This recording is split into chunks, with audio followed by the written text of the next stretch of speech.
Good luck. Top 6 answers. Hinahanap natin.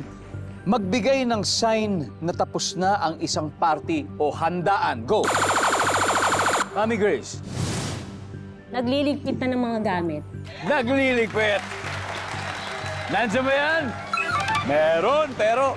Robert, may top answer pa tayo dito. Magbigay ng sign na tapos na ang isang party o handaan. Ubus na ang pagkain.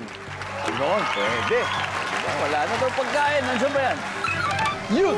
Pero mas mataas, Mami Grace. Pass or play po? Play po. Okay, let's go. Team, okay na to for round 2.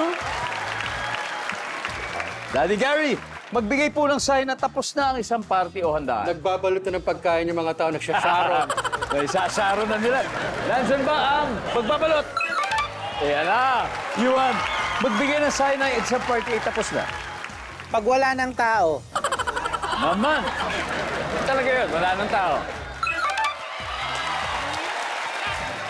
Miguel, magbigay ng sign na tapos na ang isang party o handaan. kapag pinatay na yung mga ilaw, Pinatay ang ilaw. Nandiyan ba yan? Yo! Magaling, magaling. Isa na lang po. Isa na lang po. Aba, kita niyo naman sanay na sanay sila magpa-party talaga. Ang pamilya Tan Felix. Magbigay ng sign na tapos na ang isang party o handaan. Kapag naguhugas na ng mga plato, nagliligpit na eh. Nagliligpit na eh. Parang iba pa sa nagliligpit. No? Okay, magkakaalaman na.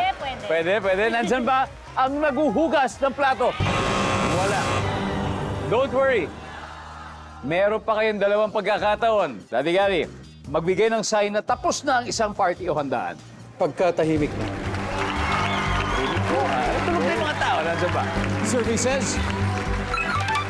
Whoa! Wow!